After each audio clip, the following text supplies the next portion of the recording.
Hello friends, कैसे हैं आप सभी। आशा करता हूँ आप सभी बहुत अच्छे होंगे। आज की वीडियो में हम एक 1000 वाट एम्पलीफायर के ड्राइवर बोर्ड को यहाँ पर समझने वाले हैं।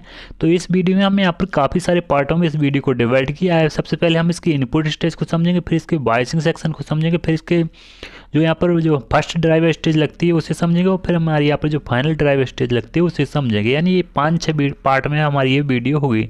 तो चलिए आज के इस वीडियो को शुरू करते हैं। अभी तक आपने इस चैनल को सब्सक्राइब नहीं किया है तो सब्सक्राइब जरूर से जरूर कर लीजिएगा। तो चलिए मैं ऐसे इसका एक फुल सर्किट डायग्राम आपको दिखा देता हूँ, फिर बारी बारी से हम इसके सारे सर्किट डायग्राम यानी सारे सेक्शनों को समझने की कोशिश करते हैं। तो देखिए हमारे यहाँ पर फुल सर्किट डायग्राम है। ये कुछ इस प्रकार से डिजाइन हमारा यहाँ पर फुल सर्किट डायग्राम हुआ है। तो देखिए यहाँ पर जो ट्रांजिस्टर लगाए गए हैं, जो मेन ड्राइवर ट्रांजिस्टर है, ये हमारे यहाँ पर जो ट्रांजिस्टर है वो 5200 का ट्रांजिस्टर है और 1943 का ट्रांजिस्टर है। यानी जो आउटपुट में हम ट्रांजिस्टर लगाएंगे वो ही हमारे यहाँ पर ड्राइवर स्टेज में जो फाइनल ड्राइवर स्टेज है वहाँ पर ट्रांजिस्टर लगाए गए हैं। तो आप इसकी आउटपुट पावर का अंदाज़ा यहाँ पर लगा सकते हैं। और इसकी खास बात यह है कि आपको इसमें जुबल नेटवर्क इसी में ऐड हुआ देखने को मिल जाएगा। आपको इसमें अलग से कोई जुबल नेटवर्क लगाने की आवश्यकता नहीं है। तो चलिए वीडियो में आगे बढ़ते हैं। तो देखिए साथियों, जो ऊपर आप रेड कलर की लाइन दिख रहे हैं, जो लाल कलर की लाइन दिख रही है आपको, ये हमारे यहाँ पर पॉजिटिव 80 वोल्ट की लाइन है। और नीचे जो आपको लाइन दिख रही है ब्लैक कलर की, ये हमारे यहाँ पर नेगेटिव 80 वोल्ट की लाइन है। और यहाँ पर जो ट्रांजिस्टर लगाए गए हैं वो एक बार मैं आपको दिखा देता हूँ। यहाँ पर जो ट्रांजिस्टर लगाए गए हैं वो यहाँ पर आप देख पा रहे होंगे कि यहाँ पर 2N555 बन के यहाँ पर ट्रांजिस्टर लगाए गए हैं इनपुट स्टेज में। तो आप यहाँ पर देख पा रहे होंगे। तो अब आपको यहाँ पर ट्रांजिस्टर का नंबर मैंने लिखा नहीं है, लेकिन आपको यहाँ पर दिखा दिए, जिससे कि आपके मन में कोई भी कन्फ्यूजन यहाँ पर नहीं रहेगी। तो इसकी जो डाटा शीट होती है वो कुछ इस प्रकार से होती है। इसकी जो फर्स्ट पिन होती है वो हमारे यहाँ पर एमीटर होती है, सेकंड वाली पिन हमारी यहाँ पर बेस होती है, और 3 नंबर पिन वाली हमारी यहाँ पर कलेक्टर होती है। तो देखिए आप यहाँ पर देख पाएँ, जो हमें ऑडियो इन देना होता है, यानी जो हमारा इनपुट वाला पॉइंट होता है वो हमें इस कैपेसिटर के इस वाले पॉइंट पर देना होता है, नेगेटिव वाले पॉइंट पर। तो यहाँ पर ऑडियो इन लिख भी दिया है। तो ये GND रहा ब्लैक कलर का, और यहाँ पर आप ये ग्रीन कलर का देख रहे हैं, ये हमें यहाँ पर अपना ऑडियो इन देना होता है। और ये कैपेसिटर के थ्रू हमारी इस ट्रांजिस्टर के बेस पर जाता है, जिसे हम जिसे हम इनपुट स्टेज ट्रांजिस्टर बोलते हैं। ये हमारे यहाँ पर डिफरेंशियल स्टेज का ट्रांजिस्टर होता है।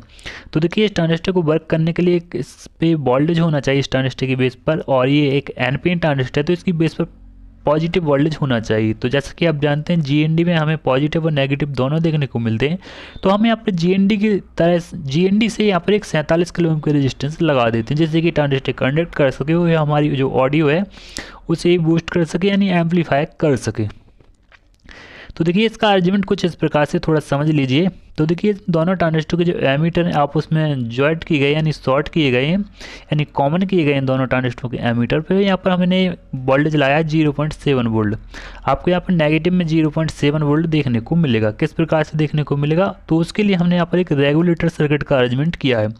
ये ट्रांजिस्टर भी आप यहाँ पर देख पा रहे हैं, ये हमारे यहाँ पर 2N555 का ये ट्रांजिस्टर है। तो देखिए इसका जो एमीटर है वो हमने एक 560 ओम की रेजिस्टेंस है, जो कि यहाँ पर करंट लिमिटर का काम करती है। यानी इस ट्रांजिस्टर को जितना करंट की रिक्वायरमेंट है या फिर हमें जितने करंट की रिक्वायरमेंट है उतना करंट ही रेजिस्टेंस हमें अवेलेबल कराती है।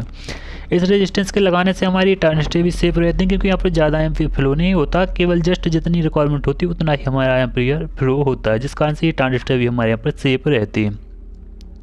तो इस रेजिस्टेंस के थ्रू इस ट्रांजिस्टर के एमीटर पर जाता है वोल्टेज, जो कि नेगेटिव वोल्टेज है, और इसके कलेक्टर से आउट होता है। और इसके बेस पर हम जितना वोल्टेज रखते हैं उतना ही वोल्टेज हमें इस ट्रांजिस्टर के कलेक्टर पर देखने को मिलेगा।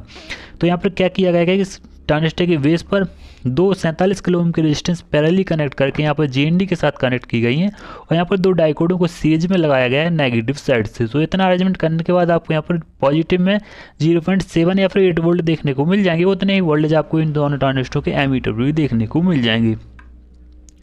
तो इस प्रकार से इस ट्रांजिस्टर के यहाँ पर एक रेगुलेटर सर्किट का अरेंजमेंट किया गया है। आशा करता हूँ आपको ये रेगुलेटर सर्किट अरेंजमेंट आया होगा, किस प्रकार से ये डिजाइन किया गया है, किस प्रकार से ये काम कर रहा है। क्योंकि आप जानते हैं जो डाइकोड होते हैं वो हमारे यहाँ पर कुछ वोल्टेज को ड्रॉप करते हैं, और जितना वोल्टेज ये ड्रॉप करता है उतना ही वोल्टेज आपको इन ट्रांजिस्टर की बेस पर देखने को मिलेगा, और जितना वोल्टेज ट्रांजिस्टर की बेस पर देखने को मिलेगा उतना ही वोल्टेज आपको इस ट्रांजिस्टर की कलेक्टर पर भी देखने को मिल जाएगा, और इन दोनों ट्रांजिस्टर के एमीटर पर भी उतना ही वोल्टेज आपको देखने को मिलेगा। So no doubt, no confusing. और देखिए ये काम कैसे करता है थोड़ा इसे भी समझ लीजिए। देखिए हम जैसे यहाँ पर ऑडियो इन देते हैं तो ये इसके ट्रांजिस्टर के एमीटर से लेता है और कलेक्टर से आउट करता है। तो यहाँ पर जो हमें आउटपुट मिलता है वो हमारे यहाँ पर इस ट्रांजिस्टर के कलेक्टर से आउटपुट हमें देखने को मिलता है, यानी ये वाला पॉइंट हमें यहाँ पर आउटपुट मिलता है। आपको यहाँ पर इनपुट लेवल से ज़्यादा आउटपुट देखने को मिलेगा, यानी ट्रांजिस्टर हमारा यहाँ पर एम्पलीफिकेशन का काम करता है, जिससे कि हमें यहाँ पर इनपुट लेवल से ज़्यादा आउटपुट देखने को मिलता है। कहने का तात्पर्य ये है कि जो भी हम यहाँ पर इनपुट सिग्नल देते हैं वो इस ट्रांजिस्टर के बेस पे जाता है, उसका आउटपुट हमें इस ट्रांजिस्टर के कलेक्टर के थ्रू इस वाले पॉइंट के साथ देखने को मिल जाता है। यहाँ पर इन दोनों ट्रांजिस्टर के कलेक्टरों पर 560 ओम की रेजिस्टेंस यहाँ पर यूज की गई इन दोनों ट्रांजिस्टर के कलेक्टरों पर।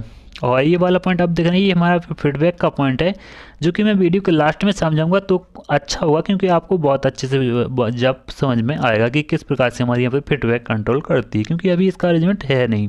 तो चलिए अब हम इसके नेक्स्ट सर्किट को समझते हैं, यानी बायसिंग सेक्शन को समझते हैं। अभी मैंने आपको यहाँ पर इनपुट स्टेज को समझाने की कोशिश करी है, आशा करता हूँ आपको ये समझ में आया होगा। और यदि कोई डाउट रहता है तो कमेंट बॉक्स खाली है, आप कमेंट जरूर कीजिएगा। तो देखिए फ्रेंड्स, यहाँ पर बायसिंग सेक्शन कुछ इस प्रकार से अरेंजमेंट किया गया है। आप यहाँ पर देख पा रहे हैं जो पॉजिटिव साइड ट्रांजिस्टर यूज किया गया है, ये ट्रांजिस्टर हमारा MJ350 है, यानी एक PNP ट्रांजिस्टर है। इसका जो कलेक्टर है, सॉरी एमीटर है, इस ट्रांजिस्टर का जो एमीटर है वो हमारे यहाँ पर पॉजिटिव सप्लाई के साथ कनेक्ट है, और इसका जो कलेक्टर वहाँ पे हमें यहाँ पर देखने को मिल रहा है, ये ट्रांजिस्टर इस ट्रांजिस्टर के कलेक्टर के साथ कनेक्ट है। ये हमारे यहाँ पर बायसिंग ट्रांजिस्टर होता है। इस ट्रांजिस्टर को हम अपनी जो मेन आउटपुट स्टेज होती है उसकी हीट सिंक पे लगाते हैं, जिससे कि क्या होता है कि ये बायसिंग वोल्टेज को अपने आप मैनेज कर लेता है हीटिंग के हिसाब से, जिससे कि आपको यहाँ पर एक थर्मल स्टेबिलिटी का ऑप्शन भी देखने को मिल जाता है।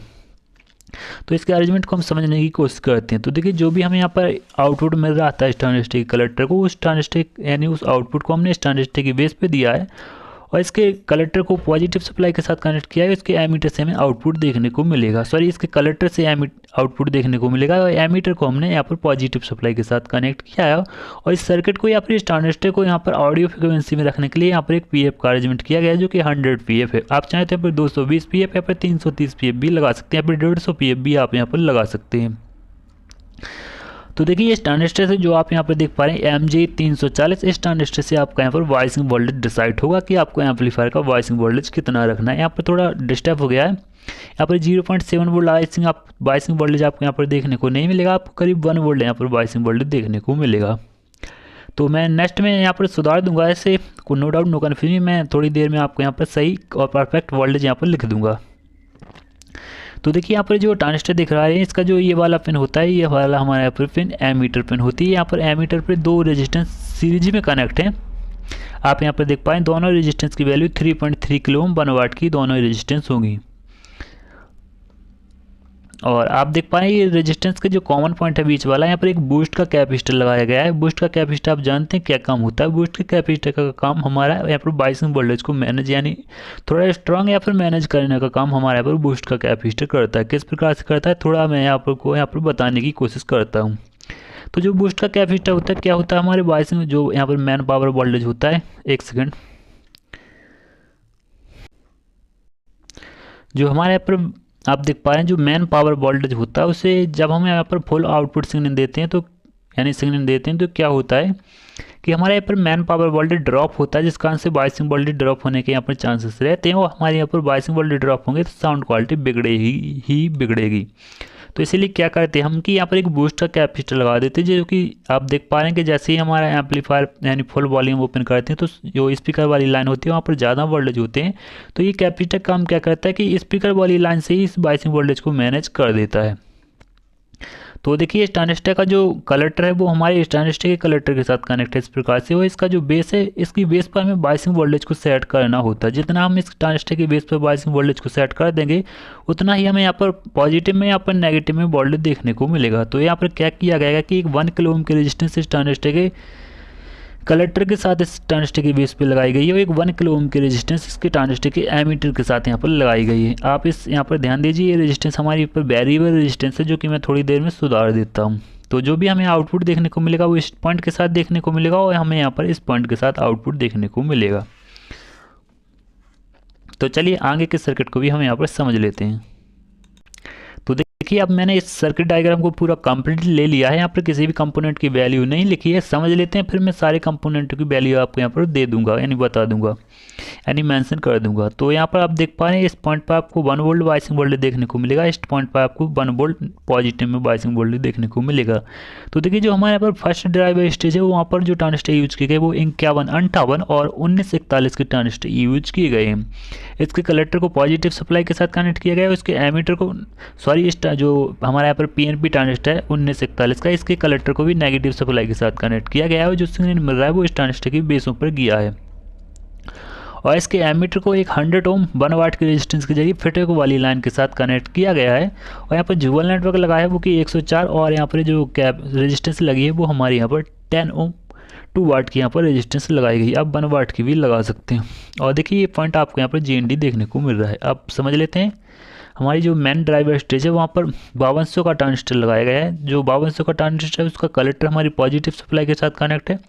एमीटर पे एक 56 ओम 2 वाट के रेजिस्टेंस के जरिए फीडबैक के साथ कनेक्ट है, और इसका जो बेस है वो इस ट्रांजिस्टर के एमीटर के साथ कनेक्ट है। तो जस्ट हमारी फर्स्ट ड्राइवर स्टेज जैसी लगी, बस उसी प्रकार से हमारे यहाँ पर सेकंड वाली यानी फाइनल ड्राइवर स्टेज भी यहाँ पर लगाई गई है। तो चलिए हम यहाँ पर इस सारे कंपोनेंट की वैल्यू को मेंशन करते हैं, फिर इसके आउटपुट पॉइंटों को समझने की कोशिश करते हैं। तो देखिए यहाँ पर आपको सारे कंपोनेंटों की वैल्यू भी आपको यहाँ पर देखने को मिल गई होगी। तो देखिए यहाँ पर ये वो हमारे यहाँ पर जो ये वाला हमारे पर प्लस पॉजिटिव पॉइंट है, ये हमारे यहाँ पर GND है। यहाँ पर GND आप देख पा रहे हैं, ये इतना जगह पर हमारे यहाँ पर GND कनेक्ट होता है। और ये हमारे पर B बेस है, यानी इसे हम B यानी पॉजिटिव भी बोलते हैं, इसे फीडबैक बोलते हैं। ये हमारे यहाँ पर नेगेटिव 80 वोल्ट है। और ये पॉइंट आप देख रहे हैं ये हमारे यहाँ पर नेगेटिव यानी नेगेटिव B होगा। इसे मैं थोड़ा सुधार देता हूँ।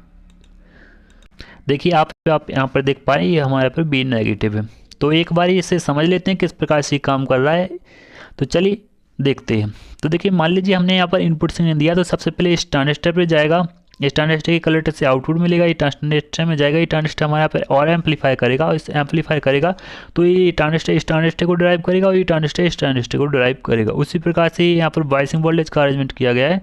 और ये हमारे यहाँ पर ये ट्रांजिस्टर बायसिंग वोल्टेज भी करेगा और इस ट्रांजिस्टर को ड्राइव करेगा, और ये ट्रांजिस्टर हमारे यहाँ पर इस ट्रांजिस्टर को ड्राइव करेगा। और हम यहाँ पर जब अपनी आउटपुट स्टेज लगा देंगे तो इस फीडबैक वाली पॉइंट के साथ हमें यहाँ पर आउटपुट देखने को मिल जाएगा, यानी यहाँ पर हम अपना स्पीकर को कनेक्ट कर सकते हैं। हालांकि यदि हम चाहें तो केवल ड्राइवर बोर्ड से ही स्पीकर यानी आउटपुट पावर ले सकते हैं। तो यहाँ पर आपको क्या करना क्या है, यहाँ पर आपको स्पीकर कनेक्ट कर देना है, यहाँ पर पावर सप्लाई देकर आप इसमें ऑडियो सिग्नल देंगे तो आउटपुट आपको यहाँ पर देखने को मिल जाएगा। भले ही कम देखने को मिलेगा, लेकिन केवल आप 100 वाट की आउटपुट पावर ही इस बोर्ड से लेना चाहते हैं तो आप यहाँ पर जो देख रहे हैं 56 ओम 2 वाट के रेजिस्टेंस, इसकी जगह पर आप 0.55 ओम 5 वाट के रेजिस्टेंस लगा देते हैं, और यहाँ पर एक हीट सिंक भी लगा देते हैं। तो केवल इसी बोर्ड यानी इस ड्राइवर बोर्ड से ही आपको यहाँ पर 100 वाट या फिर 150 वाट की आउटपुट पावर ईजिली देखने को मिल जाएगी। तो आशा करता हूँ आपको वीडियो पसंद आया होगा। यहाँ पर एक फीडबैक का अरेंजमेंट रहेगा, उसे समझ लेते हैं। तो देखिए ये फीडबैक रेजिस्टेंस है, यहाँ पर फीडबैक यानी इस ट्रांजिस्टर को वर्क करने के लिए यहाँ पर एक नेटवर्क लगता है जो कि 1 किलो ओम रेजिस्टेंस और एक कैपेसिटर लगाया जाता है जो कि 100 माइक्रोफैराड का कैपेसिटर है। तो ये काम कैसे करता है थोड़ा देख लेते हैं। तो देखिए जैसे इस ट्रांजिस्टर की बेस पर सिग्नल फ्लो होता है, जो आउटपुट होता है वो सिग्नल इसकी बेस पर फ्लो होता है। तो ये क्या करता है कि यहाँ पर आपको जैसे ही लगता है कि आउटपुट ज़्यादा हो रहा है तो ये क्या करता है कि इसके एमीटर से इसके कलेक्टर से लेकर इसके एमीटर पे पॉजिटिव वोल्टेज पहुंचा देता है। यहाँ पर आपको नेगेटिव वोल्टेज देखने को मिलता है। तो ये वोल्टेज कम हो जाता है, हमारे यहाँ पर आउटपुट ये ट्रांजिस्टर हमारे यहाँ पर कम एम्पलीफिकेशन कर पाता है, जिस कारण से ये फीडबैक को यहाँ पर कंट्रोल कर लेता है। तो आशा करता हूँ आपको ये अरेंजमेंट समझ में आएगा हो, इस सर्किट भी समझ में आया हुआ, ये अरेंजमेंट भी समझ में आया हुआ। और यदि आपके मन में कोई भी डाउट रहता है तो कमेंट बॉक्स खाली कमेंट जरूर से जरूर कीजिए आप अपनी राय, और आप कमेंट में ज़रूर बताते चलिएगा कि इस वीडियो में एक कमी रह गई, उस वीडियो को हम नेक्स्ट वीडियो में कवर करने की कोशिश करेंगे उस कमी को। तो खैर आज की इस वीडियो का यहीं अंत करते हैं। आशा करता हूँ आपको वीडियो पसंद आए हो तो इस वीडियो को लाइक कर दीजिएगा, चैनल को सब्सक्राइब जरूर से जरूर कर लीजिएगा, और जो कुछ भी आपके डाउट वगैरह हैं कमेंट बॉक्स में ज़रूर से ज़रूर बताइएगा। तो बस आज की वीडियो में इतना ही।